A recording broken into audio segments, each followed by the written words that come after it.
जंगल में शिकारी चील शिकार की तलाश में घूम रहा है। उसे बहुत भूख लगी है। थोड़ी देर तलाश करने पर उसे एक पेड़ पर दो घोंसले दिखाई देते हैं। मुझे यहीं कहीं से शिकार की गंध आ रही है। लगता है इस घोंसले में मुझे शिकार मिल जाएगा। चील घोंसले के अंदर झांककर देखता है। उसे दो चिड़िया के बच्चे दिखाई देते हैं। चील उस घोंसले को तोड़ने की कोशिश करने लगा, लेकिन घोंसला पक्का होने की वजह से वो उसे तोड़ नहीं पाया। अरे, ये घोंसला तो बहुत ही पक्का लग रहा है। अब इसे कैसे तोड़ूं? तभी उसकी नजर उसी पेड़ के दूसरे घोंसले पर चली जाती है। अब इस घोंसले में देखता हूँ, शायद मुझे कोई और शिकार मिल जाए।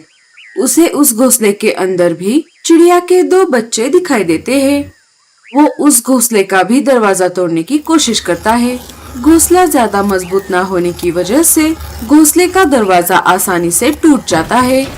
वो उन दोनों बच्चों को बाहर खींच लेता है और बड़े ही बेरहमी से उन दोनों बच्चों को खा जाता है। चलो, मेरा पेट तो भर गया। चील वहाँ से चला गया। थोड़ी देर बाद रानो और लाडो अपने अपने घर अनाज लेकर वापस आ जाती है। लाडो के बच्चे अपनी माँ को देखकर रोने लगते हैं। अरे बच्चों, क्या हुआ? तुम रो क्यों रहे हो? माँ, आप जब बाहर गई थी तब एक बहुत ही डरावना शिकारी पंछी यहाँ पर आया था और वो हमारा घोंसला तोड़ना चाहता था। लेकिन जब वो हमारा घोंसला नहीं तोड़ पाया तब वो रानू आंटी के घर गया और उसने बंटी और बबली को खा लिया। ये बात सुनकर लाडो चिड़िया बहुत ही डर जाती है।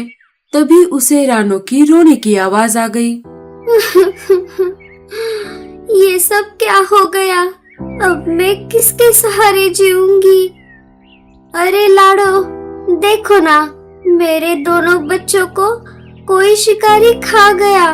अब मैं क्या करूंगी लाडो? रानो, तुम रो मत।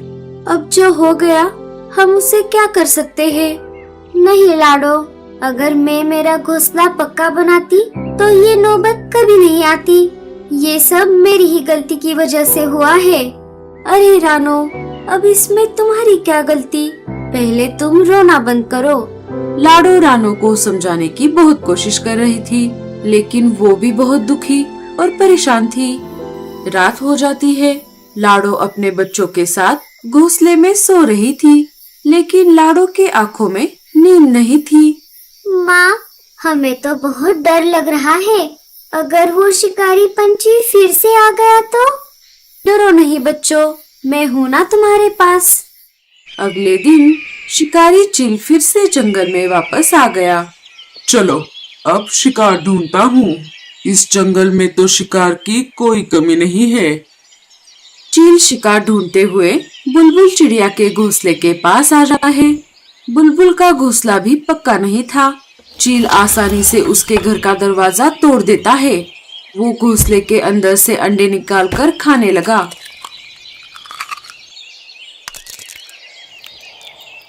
तभी कालू कौवा वहाँ से गुजर रहा था। कालू कौवा शिकारी चील को बुलबुल के अंडे खाते हुए देख लेता है। अरे, ये क्या? ये तो एक चील है। ये तो बुलबुल चिड़िया के अंडे खा रहा है। मुझे इसे रोकना होगा। कालू चील के पास चला गया। रुक जा जालिम चील, तू इन अंडों को नहीं खा सकता। हा हा हा हा हा।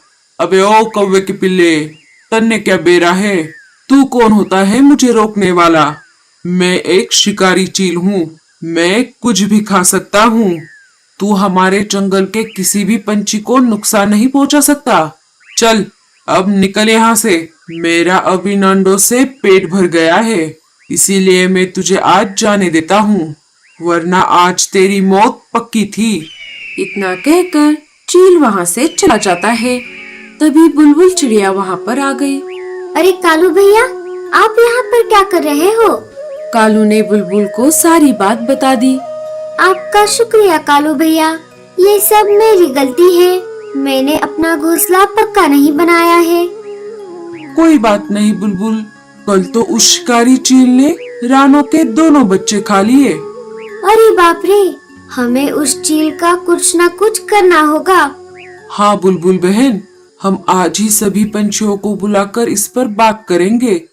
थोड़ी देर बाद सारे पंछी लाडो के घर में जमा हो गए। अरे क्या हुआ कालू, तूने हम सबको यहाँ पर क्यों बुलाया है? अरे साथियों, आपको तो पता ही है, हमारे जंगल में एक शिकारी चील आया है जो हर रोज किसी न किसी पंछियों के अंडे या फिर उनके बच्चों को खा रहा है। हाँ कालू भैया, कल उस चील ने मेरे बच्चों को खाने की कोशिश की थी, लेकिन जब वो मेरे बच्चों को नहीं खा पाया तो आखिर उसने रानों के बच्चों को खा लिया। वो तो हर रोज शिकार कर रहा है। हाँ लाडो, आज तो उसने बुलबुल चिड़िया के अंडे को खाया है और अगर ऐसा ही चलता रहा तो वो हम सबको खा जाएगा। तो हम क्या करें? हम तो उस शिकारी से लड़ भी नहीं सकते। मुझे तो लगता है हमें हमारा जंगल छोड़कर हमारे घोंसले किसी और जंगल में बनाने होंगे। जब जंगल में कोई पंछी ही नहीं रहेगा तो चील भूख से अपने आप ही मर जाएगा। हाँ कालू भैया, मुझे तो ये आइडिया बहुत अच्छा लगा। अरे कालू, तेरा दिमाग तो ठीक है ना? ये तू क्या कह रहा है? हम क्या उस चील से डरकर हमारा जंगल छोड़ दे? मीनू मौसी, क्या आप उस शिकारी चील से लड़ सकती हो? अरे हाँ हाँ, क्यों नहीं। अगर जरूरत पड़ेगी ना तो मैं उससे लड़ जाऊंगी, लेकिन ये जंगल छोड़कर मैं कहीं पर नहीं जाऊंगी। पता है हमें मीनू मौसी, अगर अभी वो चील यहाँ पर आ गया ना, सबसे पहले तो आप ही 9-2-11 हो जाओगी। हाँ हाँ, अब ज्यादा मत मुँह चला गोरी, कहीं वो चील तुझे ही ना उठा ले। तुम सबको जाना है तो जाओ, मैं किसी चील विल से नहीं डरती हूँ। मीनू नाम है मेरा। अरे अरे, बहस मत करो। ठीक है दोस्तों, जिन जिन पंछियों को आना है वो कल सुबह तैयार रहे और हमारे जंगल के खुले मैदान में आ जाए। हम घने जंगल में हमारे घोंसले बनाएंगे, जिससे हमें इस ठंड से राहत मिलेगी। सभी पंछी कालू कौवे की बात से सहमत हो गए। सभी ने जंगल छोड़कर जाने का फैसला किया। अगले ही दिन सारे पंछी खुले मैदान में जमा हो गए। अरे, क्या आप सबको यहाँ पर मीनू मौसी दिखाई दे रही है या अकेले मुझे ही दिखाई दे रही है? अरे मीनू मौसी, आप यहाँ पर क्या कर रही हो? आपने तो कहा था आप जंगल छोड़कर कहीं पर नहीं जाओगी, क्योंकि आप तो उस चील से नहीं डरती हो। अरे कालू बेटा, वो क्या है ना, जब मेरे साथी ही यहाँ पर नहीं रहेंगे तो मैं यहाँ पर अकेली रहकर पागल हो जाऊंगी।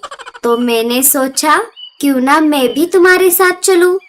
हाँ हाँ, हमें पता है मीनू मौसी। अरे कालू जी, कल रात को वो शिकारी पंछी मीनू मौसी के घर के बाहर ही घूम रहा था, उसी वजह से तो मीनू मौसी डर गई है ना मीनू मौसी? मैं सही कह रही हूँ ना? क्या मैंने झूठ कहा? नहीं नहीं गोरी, क्या चील मेरे घर के बाहर आया था और मुझे पता भी नहीं?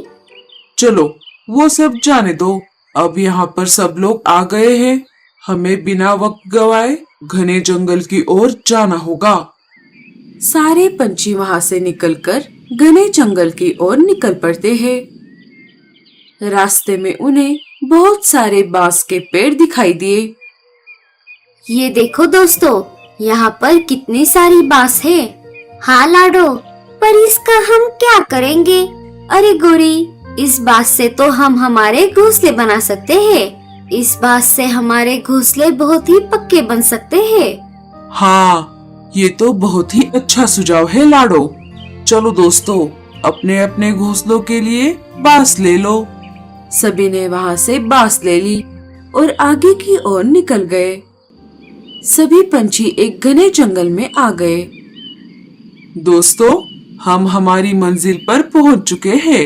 अब हम सभी हमारा घोंसला बनाने में लग जाते हैं। सभी पंछी अपना अपना बांस का घर बनाने में लग गए। मीनू मौसी अपने साथ लाई हुई कपास बाहर निकालती है।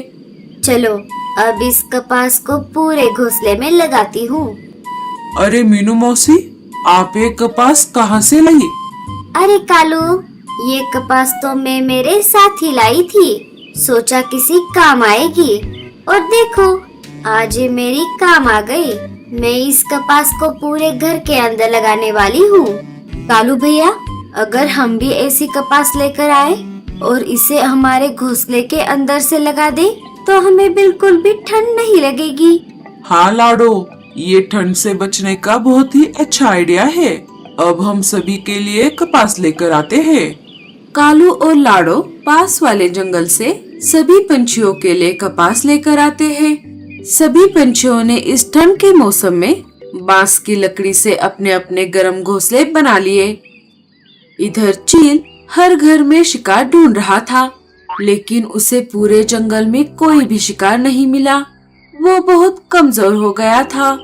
अरे, ये जंगल के सारे पंछी कहाँ पर चले गए? तभी वहाँ पर दो शिकारी गीत आ जाते हैं। अरे भाया, इस जंगल में तो एक भी शिकार ना दिख रहा। अब हम क्या हवा खाएंगे? अरे तू फिक्र मत कर भाई, हमें कुछ ना कुछ तो मिल ही जाएगा। वो देख, उस पेड़ पर एक कमजोर चील दिख रहा है। चल मेरे भाया, आज एक चील को खाते हैं। दोनों गीत चील पर हमला कर देते हैं। कमजोर चील उनका सामना नहीं कर पाता और उनके हाथों मारा जाता है।